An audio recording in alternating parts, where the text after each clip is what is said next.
오늘 우리에게 주신 하나님의 말씀은 신약 성경에서 봅니다.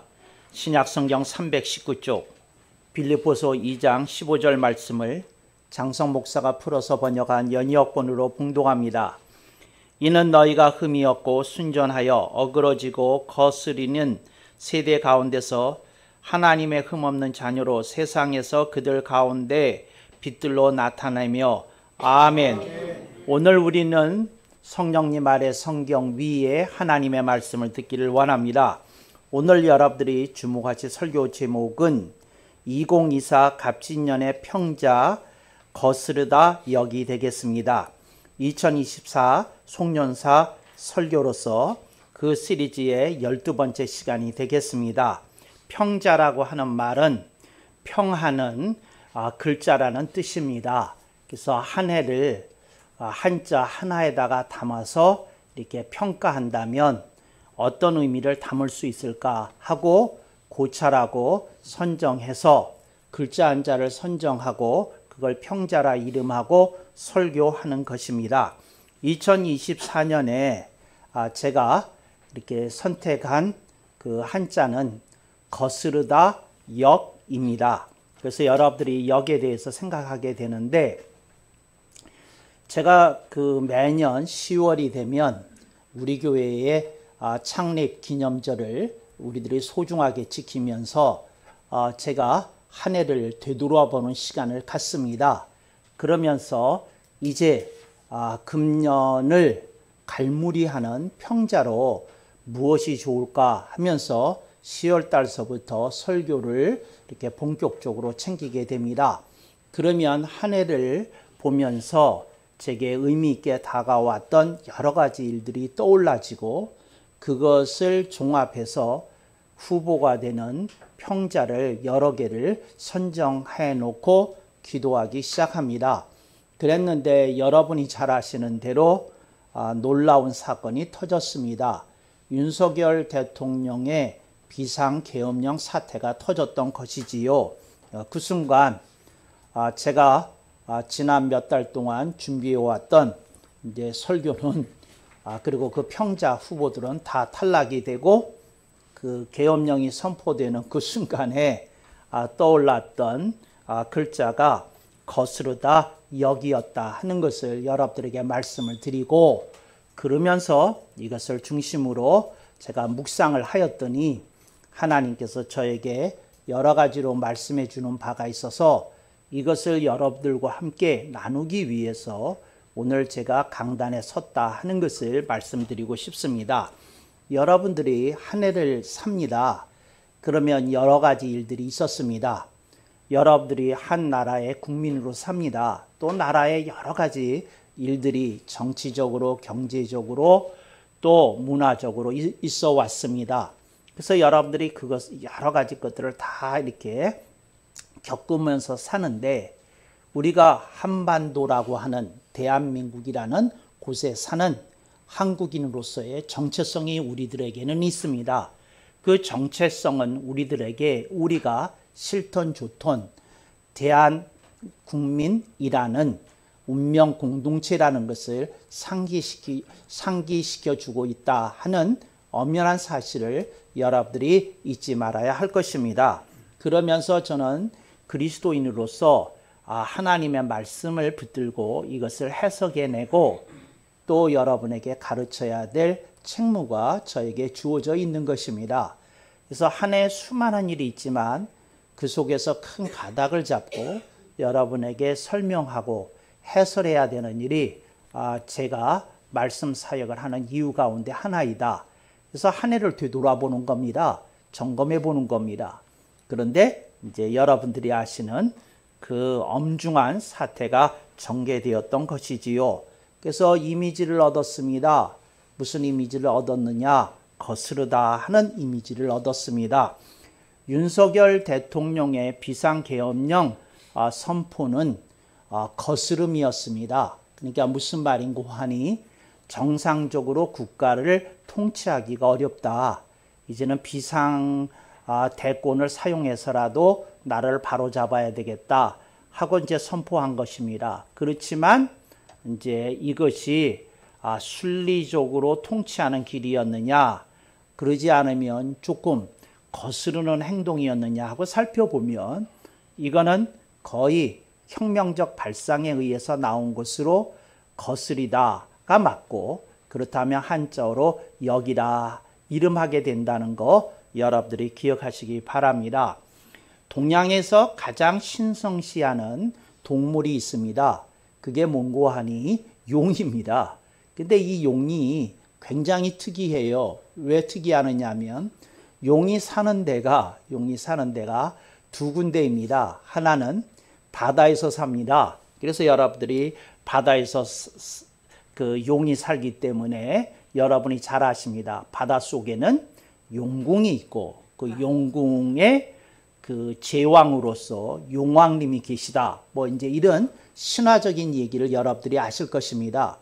저는 이것이 미신이다 아니다 하는 것을 얘기하려는 게 아니라 이게 문화적 메타포다, 은유다, 이런 걸 여러분들이 기억하시고 이렇게 바라보실 수 있길 바랍니다. 그래서 바다가 있어요. 그 다음에 하늘에 있는데 하늘에도 용이 있다는 겁니다. 근데 하늘에 있는 용은 무엇을 하시느냐? 바다에 있는 용왕은 바다를 다스리시고 하늘에 있는 용은 비를 내리게 하신다는 겁니다. 근데 용이 비를 내리시지 못하게 한다면 어떻게 되겠습니까? 농작물이, 식물들이 이렇게 생장할 수 없을 것입니다. 그리고 사람의 생존도 위협받게 될 것입니다. 그래서 이제 이렇게 용에 대한 두 가지 그림을 그려놓고 있습니다. 그런데 그 용에게 가장 싫어하는 일이 있는데 그게 뭔고 하니 그 왕비늘이 있습니다. 용에게 왕비늘이 있는데 이걸 역린이라고 부릅니다. 근데 거스르다 역 비늘린인데 이걸 건드리면 용이 대노해가지고 건드린 자를 반드시 죽인다는 겁니다. 그래서 이걸 그 거스르는 비늘이라고 그래서 역린이라고 부릅니다. 여러분들이 잘 아시는 대로 조선시대에 그 아주 뛰어난 선비가 있었습니다. 조광조라고. 근데 이 선비가 임금님에게 너무 바른 얘기를 많이 하는 거예요. 그래서 임금이 그 선비의 그 크기를 보고 또 실력을 보고 참고 또 참고 또 참고 그러다가 도무지 참지 못해서 사약을 내려서 기어코 죽게 만듭니다. 그때 세상에서 회자되었던 말이 조광조가 역린을 건드리더니 사약을 받았도다, 이런 얘기가 한양 도송에 이제 회자되었습니다. 그래서 역린입니다. 건드리면 안 될 걸 건드리는 걸 역린이라고 그래요. 그래서 우리가 잘 아는 대로 그 윤석열 대통령에게 무슨 일이 일어났는지 모르지만 이제 역린을 건드린 겁니다. 누군가가 역린을 건드린 겁니다. 그래서 도무지 참지를 못하고 비상계엄령 선포하고 이제 나라가 이제 이런 상태 속에 소용돌이 속에 아직 들어가 있다 하는 것을 여러분이 아실 줄로 믿습니다. 그런데 여기서 잠깐 멈춰야 되겠습니다. 뭘 멈춰야 되느냐면 우리가 윤석열 대통령에 대해서 함부로 판단하는 거 조금 유보하는 게 있어야 됩니다. 잠깐 들으십시오. 판단하셔도 됩니다. 그런데 어느 정도는 조금 유보하는 한 30% 정도는 유보해야 될 코너가 있습니다.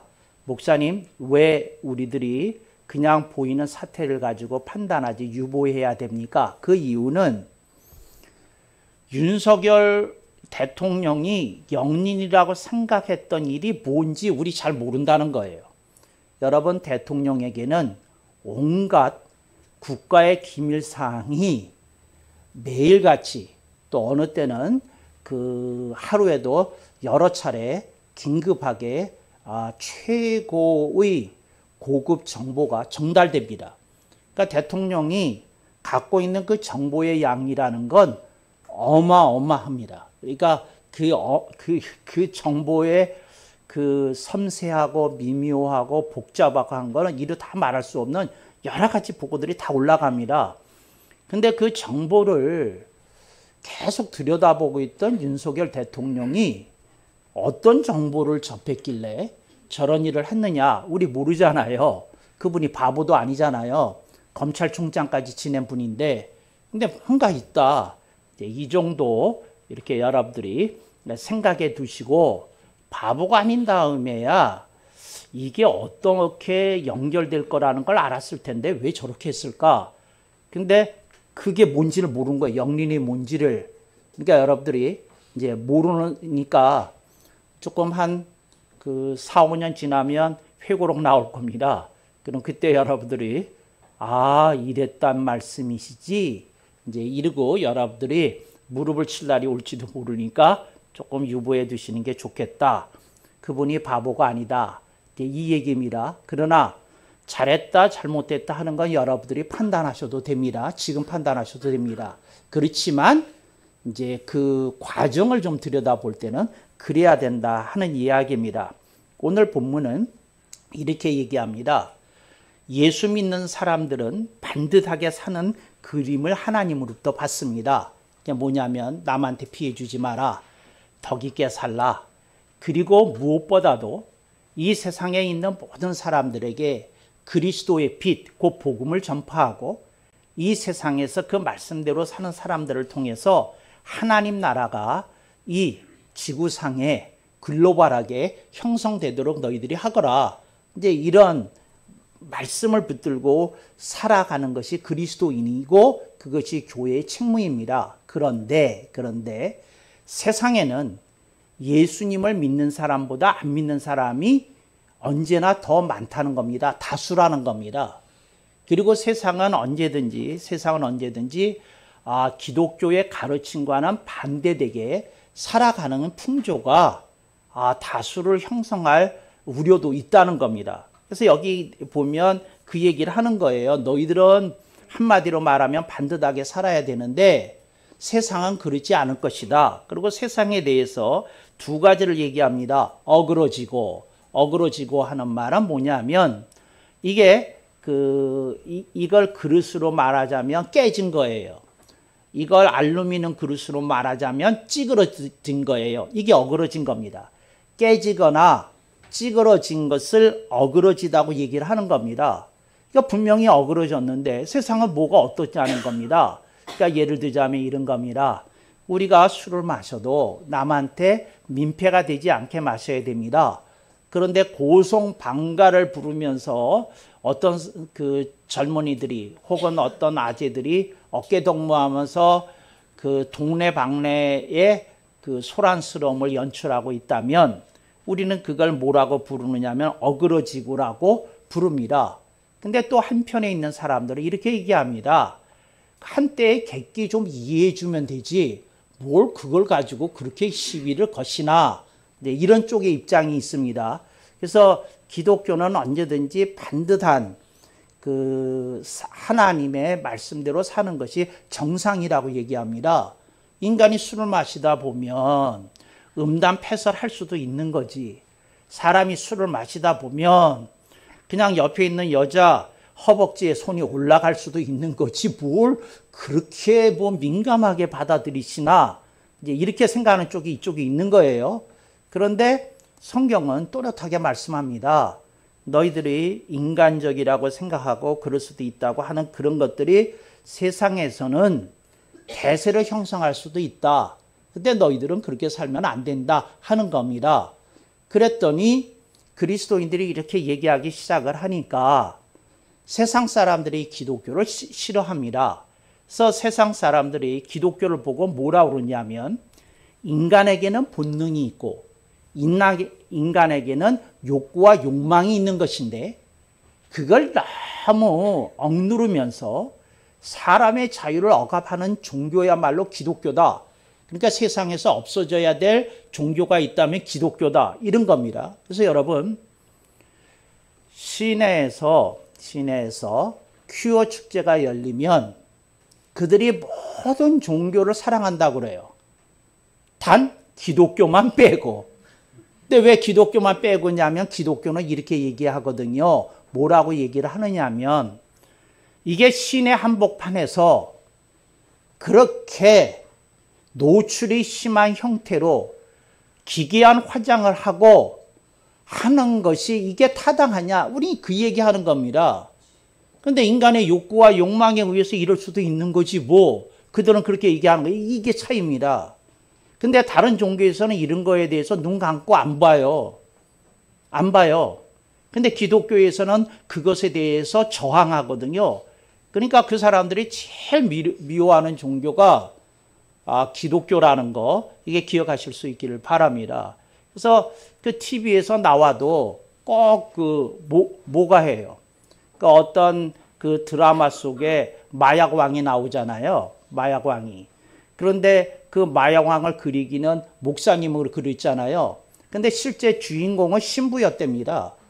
그런데 신부로 하면 신부는 왠지 거룩한 이미지가 있어서 이미지상 영화 스토리 전개가 안 되니까 그걸 이제 목사로 바꿔놓고 했더니 사람들이 이제 마음 놓고 씹는 거예요. 그렇지, 기독교에서 저런 인물 나올 만하지. 뭐 영화긴 하지만 이제 이렇게 되는 겁니다.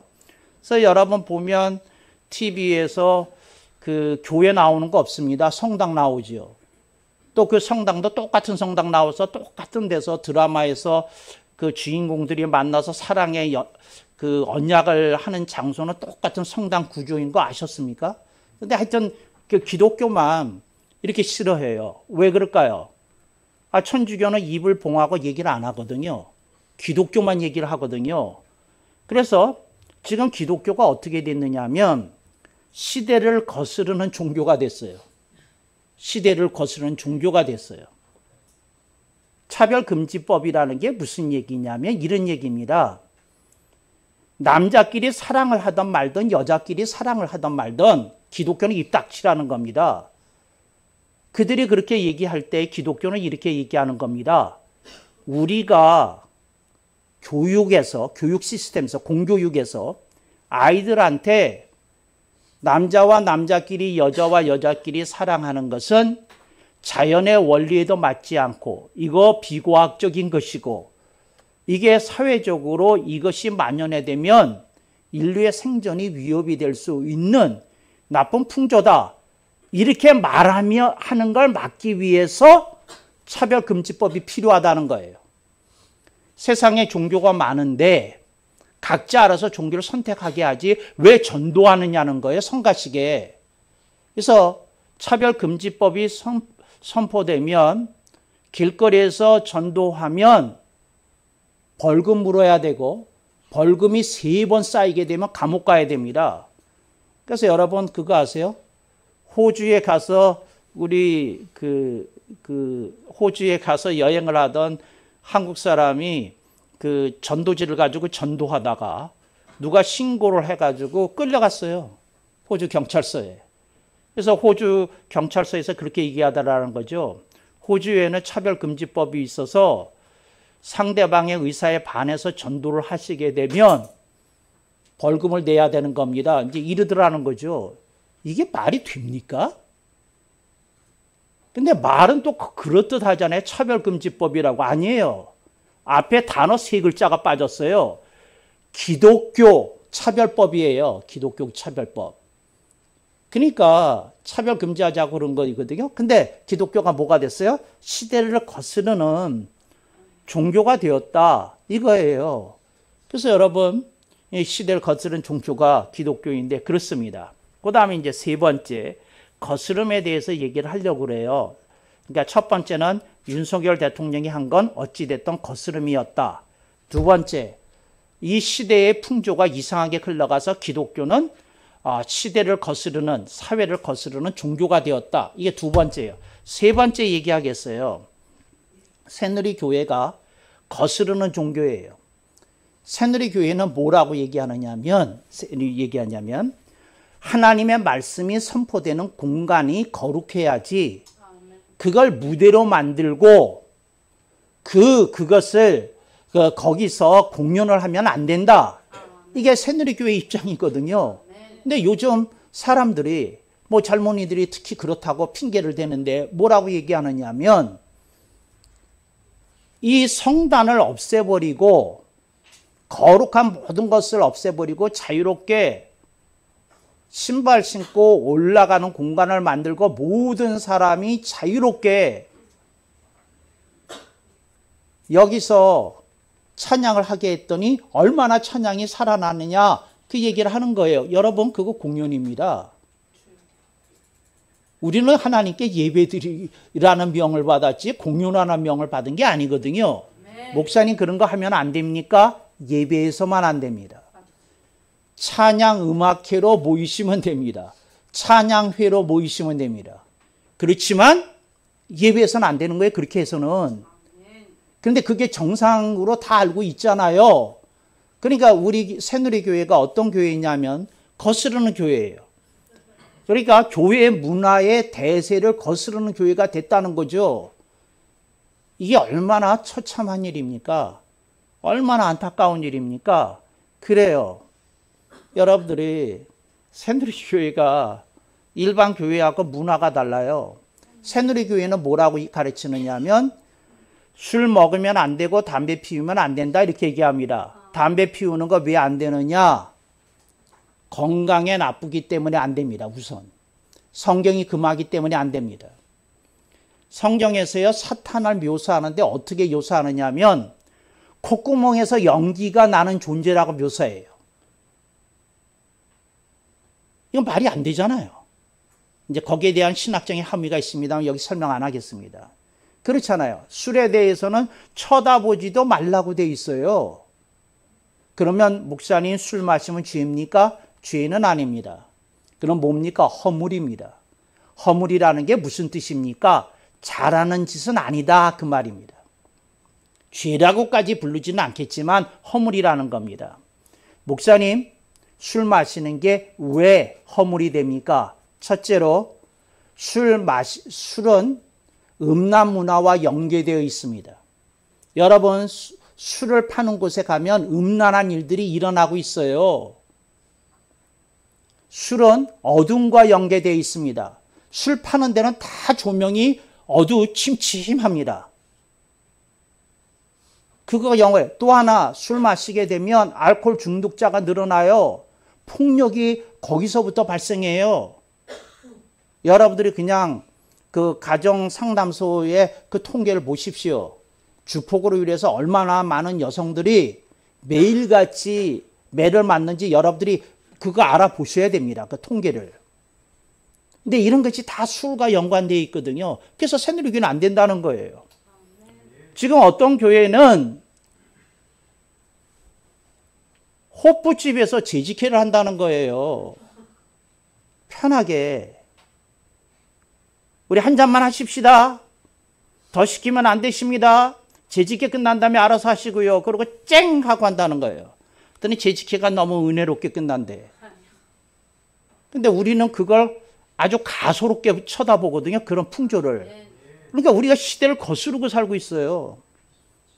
어떤 교회는 교인들의 편의시설이라고 흡연실을 만들었어요. 멀리 가지 마시고 목사님 눈 피해서 교회 주변에서 이게 들킬까 봐 그 전전긍긍하지 마시고 1층에다가 편하게 했으니 마음 놓고 피세요. 그랬다는 거예요. 그랬더니 전도가 그렇게 잘 됐다네요. 근데 우리 교회는 안 되잖아요. 우리 교회에서도 피시는 분들이 있는데 그래도 좀 숨어서 피시잖아요. 나는 그분들 봤지만 그분들은 내가 본 거 모를 거예요. 그런데 우리 이 주변에서 피는 데가 있더라고요. 근데 하여튼 네, 이해는 돼요. 왜냐하면 그게 주는 좀 쾌감이 있거든요. 안정감도 있고. 그렇지만 건강 생각하셔서 끊으셔야지. 아멘 나오셔야 되는데. 근데 하여튼 이런 얘기를 하니까 안 된다고 얘기를 하는 거예요. 그러니까 이거 안 된다. 그러니까 새누리교회에서 가리키는 게 시대적인 것과 너무 말이 안 된다는 거죠. 예를 들자면 새누리교회에서는 복장 코드, 드레스 코드가 있어요. 그래서 너무 말도 안 되게 하고 교회에 예배 드리러 오면 안 된다는 거죠. 근데 어떤 교회에서는 그래요. 뭐라 그러냐면 자유롭게 편안한 복장을 아무렇게나 하고 오세요. 그때 어떤 청년이 그랬다는 거예요. 수영복 차림으로 나타났다는 거야. 여자 청년이. 정말 되는지 안 되는지 보려고. 허리에다가 수건은 둘리긴 했어요. 그리고 나타났다는 거야. 진짜 되는지 안 되는지 보려고. 그랬더니 목사님이 약간 휘끔하는 것 같더니 그냥 편안하게 했다는 거예요. 그래서 나중에 내가 그 교회 어느 목사님한테 물어봤어요. 누굴 통해서 제가 물어본 거 아니에요. 그랬더니 그러더라고요. 목사님이 시선을 어디다 둬야 될지 모르겠더라는 거예요. 왜? 상반신도 브라만 걸친 상태로 앉아 있었으니까 시선을 어떻게 해야 될지 모르겠더라고. 그래서 아니 드레스 코드가 없는 교회인데 시선을 어디다 둘지 모르시면 되겠냐? 자연스럽게 보셔야지. 내가 하는 말이. 그렇잖아요. 그게 시선이 불편해서 그럴 것 같으면 우리 교회 드레스 코드 있습니다 하고 얘기해야 맞거든. 그렇잖아요. 근데 이게 뭐 말이 됩니까? 이게 시대를 거스르는 교회야.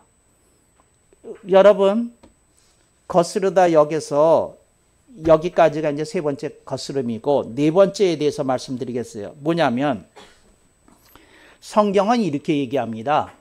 사람이 굉장히 어려운 일을 만날 때가 있다는 거예요. 그걸 역경이라고 부릅니다. 일이 잘 풀릴 때를 순경이라고 부릅니다.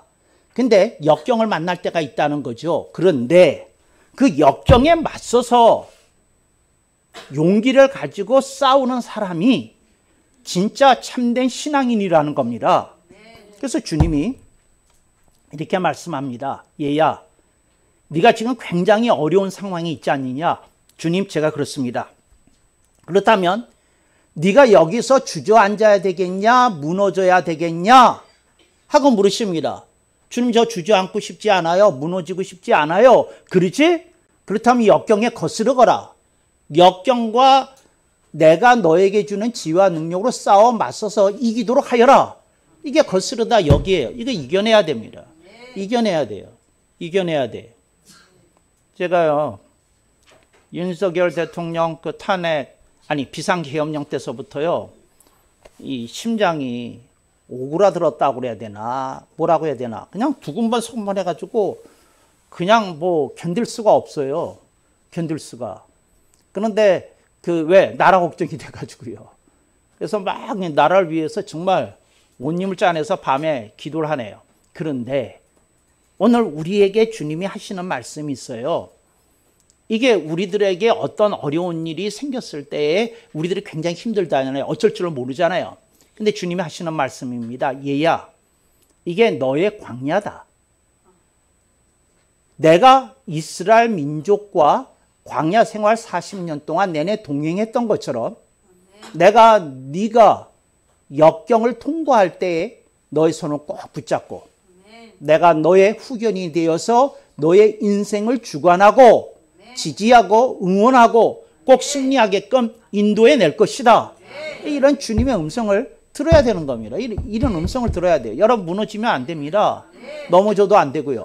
혹시 넘어질 때만 다시 일어나셔야 되고, 무너지는 건 안 된다. 이제 이런 걸 여러분들이 기억하셔야 되는 겁니다. 안 된다. 안 된다 하는 거예요. 여러분들이 주님을 가장 가슴 아프게 하는 것이 자살입니다. 주님이 자살한 사람 보시면 너무 가슴이 처절하게 느끼셔요. 왜? 그 무너진 거거든요. 다시 세울 수 없게 무너졌잖아요. 여러분, 우리들이 조금 흔들릴 때 있고 넘어질 때 있지만 넘어지면 일어나야 되고 흔들리다가는 우리들이 안정을 되찾아야 되고 그렇습니다. 그런데 무너지는 건 안 됩니다. 여러분, 무너지는 건 안 되고요. 그러니까 축 처졌다가 일어나세요. 축 처졌다가 일어나셔서 하나님의 기쁨이 되고 이렇게 하나님이 주시는 새 힘을 얻기를 바랍니다. 어떤 분이 한밤중에 잠이 안 오더래요. 10시 반 됐는데. 근데 잠이 안 오는데 느낌에 이거 꼴딱 새벽 2시까지 이루고 앉아있게 생겼구나 하는 생각이 들었다는 거예요. 왜?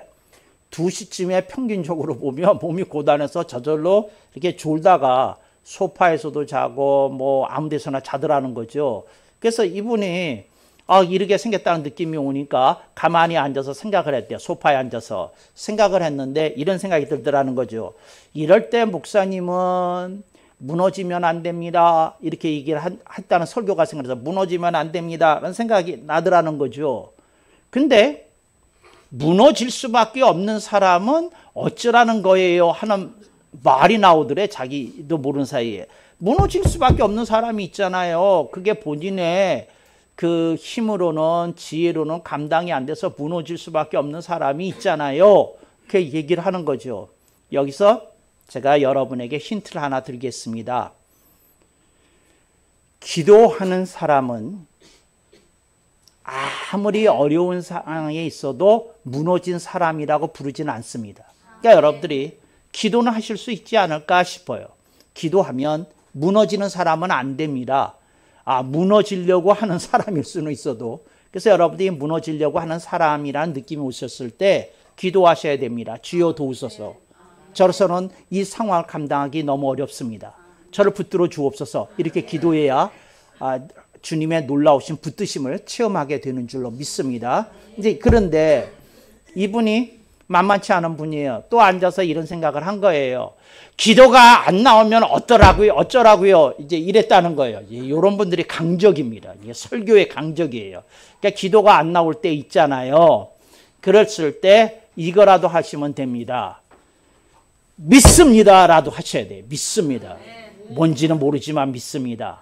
그러니까 제가 문장을 하나 정확하게 알려드릴게요. 뭔지는 모르지만 믿습니다. 그러니까 어떻게 될지는 난 모르는데 하여튼 어떻게 날 도와줄지 모르니까 뭔지를 모르죠. 뭔지는 모르지만 믿습니다. 이제 그러셔야 되는 거죠. 뭔지는 모르지만 믿습니다. 이제 이러셔야 되는 거죠. 뭐라고요? 뭔지는 모르지만 믿습니다. 이제 그거라도 하셔야 되는 거고. 또 하나. 그런데요, 뭔지는 모르지만 믿습니다도 하기 싫으면 어떻게 하나요? 이런 강적들이 있어요. 정말이에요. 이분들은 굉장히 건드림을 받은 사람이거든요. 이제 그런 사람들이 있어요. 그러면 어떻게 하는지를 알려드릴게요. 어떻게 하느냐면 이 말을 하는 겁니다. 억울하잖아. 이렇게 무너지기에는 억울하잖아. 그 생각이라도 하셔야 돼요. 억울하잖아. 이렇게 죽기에는. 이래 뭐라고요? 억울하잖아. 그런 거예요. 억울하잖아. 다리에서 이렇게 점프하는 사람들의 마음을 아세요? 심리학자들의 분석에 의하면 이런 뜻이 있답니다. 억울하잖아, 내가 이렇게 죽는 거. 그래서 누군가가 내가 이렇게 점프하는 거 보고 속이라도 상해야 되잖아. 그래서 속상하라고 점프한대. 보이는 데서. 너무 아무도 안 보는 데서 죽기에는 너무 속상하다는 거예요. 그 밑바닥 심리에 그게 있다는 거죠. 그래서 여러분 그거라도 좀 해보세요. 억울하잖아. 이렇게 죽기에는. 억울하잖아. 그러면 성령님이 붙들어 주실 거예요. 그래. 네 억울한 건 내가 조금은 알겠다. 내가 다 동의는 안 되는데 조금은 알겠다. 좌우지간. 근데 네가 그 억울함을 나한테 다 토해내는 건 어떠니? 하고 시작할 거예요. 여러분 억울해서 그렇게 무너지면 안 돼요. 일어나야지. 저는 여러분한테 이 말씀을 드리고 싶은 거예요. 여러분의 힘으로 감당할 수 없는 일들이 인생에 있을 때가 있어요. 그때 여러분이 주님께 여러분의 인생을 맡기는 일은 하셔야 된다. 그 얘기를 하는 중입니다. 지금 그 얘기를 간절히 하는 중입니다. 그래서 여러분들의 인생이 주님의 붙드심을 체험하고 기적을 체험하고 승리를 체험하고 하나님께 영광 돌리는 귀한 인생 되기를 축복합니다. 아멘. 억만 번.